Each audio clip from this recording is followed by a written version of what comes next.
Here we go, we're racing in Moto3 2022. Great start by the poleman, Ayumu Sasaki. Likewise from the man in third place on the grid, Andrea Migno. Jaume Masia caught a little bit napping off that front row, but the crazy boy Sasaki will have the whole shot into the first corner. It looks like that. The two Leopard riders look like they're safely through. They're looking to go around the outside. A few bumping and boring. John McPhee looks like he's well and truly in the mix there. Denis Onchu also getting stood up. A couple of the rookies had pretty tricky starts. Diogo Moreira and Matteo Bertelli. Bertelli struggled to find his grid slot getting onto the grid. He had to reverse back down the grid, but Sasaki away cleanly, and he's already got a bit of a gap at the front. Yeah, that was close. That's Tatai down. Now, that was Sergio Garcia on Tatai. That's going to be looked at. Yellow flags are out in Sector 2. No wonder Tatai's holding his hands up, saying, what on earth happened there? It looked like from the helicopter shot, he was giving a helping hand there, a bit of a nudge into the gravel trap. The FIM stewards will be taking a close look at that. Garcia might be in trouble here. Okay, then Guevara, Suzuki and Foggia appeal in for the first of their long laps. Guevara and Suzuki have served their penalties. Foggia's got to come through that long lap penalty at turn 6 one more time. Yeah, we're going to see someone else through the long lap penalty. As you can see now on your screens, Matteo Bertelli has been given a double long lap penalty for a jump start. I mentioned before the race started, he went way past his grid slot on the grid as he was coming up to 7. As Ortola goes up the inside once again of Jaume Masia. Those two have swapped positions several times already in the early stages of this Grand Prix. Bertelli finally did manage to reverse his bike into this grid slot, and then unfortunately, once the lights went out, he was already moving. This has been seriously impressive by the rookie Ortola here, mixing it with the very best in the world in Moto3 on his Grand Prix debut. Where have we heard that before? Pedro Acosta maybe 12 months ago, but not phased at all, is he, by mixing it with the very best in the world. What he'll be learning, the experience and knowledge he's gaining as well by riding against the established elite in this Moto3 pack as he comes under pressure from Onju. Onju finds a way through.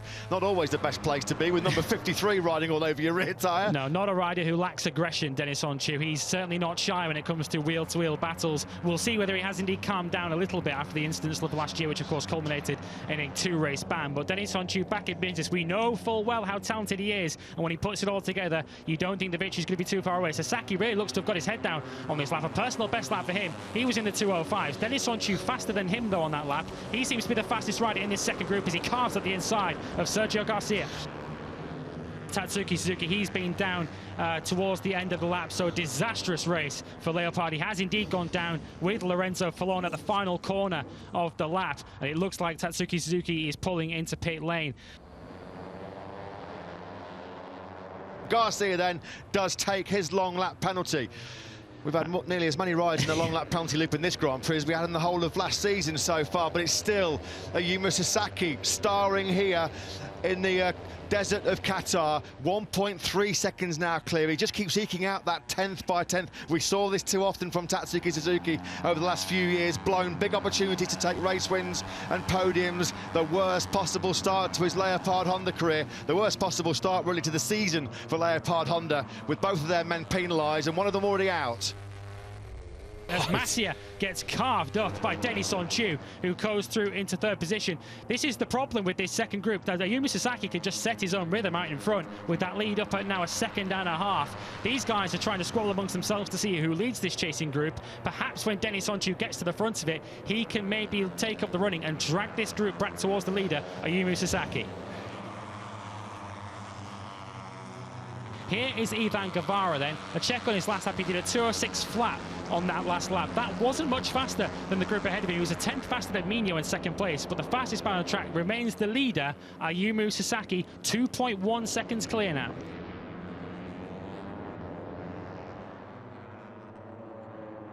John McPhee now just starting to get into his groove, maybe not a lot of experience with a full fuel tank and new tyres on that Husqvarna, but now it looks like that bike's coming to him, and John McPhee is going to need to use all of his experience, all of his craft and guile here against a bunch of hot young riders around him to see if he can snatch that first podium of the season. Garcia's a danger man. I mentioned him a moment ago. He's now picked his way through to 8th, so he's got past 3 of the riders already in his group. You can see him centre screen on the 11 Aspar gas machine. He looks like he's got the pace to make his way through this group as Migno leads it. Very nearly contact there between Masia and Onchu. 2 into 1, don't go there, I'm afraid. Yeah, you've got to be careful as well there. You're trying to get the throttle back on to make up for lost time, and on that dirty part of the track, easy to launch yourself into orbit. So yeah, problems there. Garcia, despite his long lap penalty, that was a beautiful move to get up the inside of John McPhee at turn 10. That was perfectly executed by the Spaniard. Masia, oh no, Masia. Jaume Masia. Well, there's not going to be a repeat of his brilliance here when he won the opening Grand Prix in Qatar 12 months ago. And Jaume Masia, I'm afraid, down and out of the opening Grand Prix of the season. He's down at turn 12. As Garcia now tries to use the gas. He's at full gas, flat out in 6th gear here, but he can't do anything about Andrea Migno. Likewise, Kaito Toba, the top speed in Migno's Honda. That's like a Leopard Honda underneath him. It's gone wide, Migno. A mistake, just got in a fraction too hot. Toba says, thank you very much, up in the 2nd place, although Migno is having none of it. Instant retaliation from the Italian, back up inside at turn 2. And they can see Yumu Sasaki. Is something loose on the left-hand side of that bike? We'll keep a close eye on there if we get another view of it. Yumu Sasaki. This will be... Oh, his fairings come loose. The fairings come loose. Oh, can you believe it? The crazy boy will be going crazy inside that helmet. His Friday was completely destroyed by a broken engine on that Husqvarna, and this is going to be cruel in the extreme for Yumu Sasaki. He can't ride anywhere near his normal pace. What has happened? Oh, he had the big high side. He had the big high side, and that's loosened the fairing on the left-hand side. He was out of the seat through turn number 6, and he knows he has a good look down. He can't believe it, because Yumu Sasaki is about to get absolutely swallowed up here. Max Biaggi, there's going to be frustration coming the way of the Stolgarda Racing team, because this man was in complete control. He was over 3.5 seconds clear at the front of the pack. The gap now down to under, well, he will be under half a second through sector 3. Simon, your thoughts? Yeah, guys, because of the angle of the fairing, you can see when he's on the left side leaning, it's pushing the front like a wing, pushing him out wide. Yeah, he's lost the lead. Thanks for that, Simon. So Yumu Sasaki, he may not even score points in this Grand Prix now, because Andrea Migno sweeps on through. We have our different leader for the first time in this Qatar Grand Prix. Andrea Migno is at least. No further action being taken in the incident involving Masia and Toba. As poor old Yumu Sasaki, he can do nothing about this. He is a sitting duck. He might even actually pull in. Yeah, I think he's going to pull in. The game is up, doesn't he? He's looking behind him. I think he's now just trying to make sure he doesn't get in the way. He's on the inside now of Diogo Moreira, who's continuing to have a very impressive Grand Prix. But on this main straight in particular, he's got absolutely no defence as Yumu Sasaki is going right the way up to the right-hand side. He's asking riders behind him just to get through, but nothing he can do. And this is going to bring the likes of Ethan Guevara into play, who's now lapping in the 205s. He could still get into this action yet. Foggia and Guevara can suddenly see that leading group, and a race victory that they thought had gone when they were sent to the back of the grid suddenly looming into view.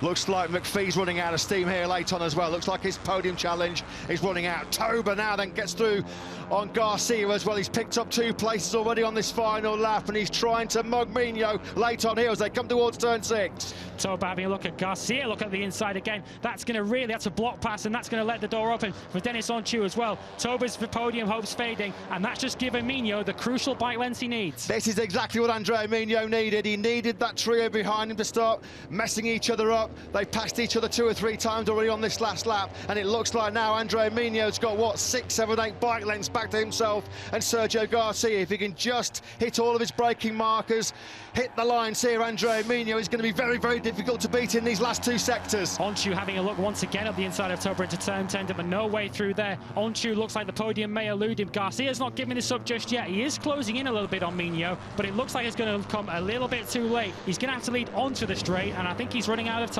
He is running out of time here now. They come into these fast right-handers. He closes up on the rear tyre of Andrea Migno through turn 14. Is he going to be close enough to attack into 15? Migno is a little bit wide. Yeah, I think it's going to come down to this final corner. I think Garcia's just going to have to go for it into this final corner and try and disrupt the rhythm of Migno. Migno knows if he leads onto this home straight, he should have enough. It looks like he will have enough. Garcia's going for it. Trying to get up the inside of Andrea Migno is Sergio Garcia. There's no way through. Migno slams the door shut in his face. Now surely with the Honda power, Andrea Migno will be our first race winner. Here comes Garcia though, but is it going to be magic from Migno in Qatar? It's going to be super, super close. Andrea Migno will take it by just 0.03 of a second. Andrea Migno takes his first Grand Prix victory since Mugello in 2017. Great job by Sergio Garcia in 2nd place after his long lap penalty. Kaito Toba does mean we have Japanese representation on the podium. He was 3rd. Onju misses out again in 4th place. And Khalid Al-Ramahi will present the trophy to your winner, the first winner of 2022 and a first victory for 4.5 years. Migno is the man in Losail here this afternoon.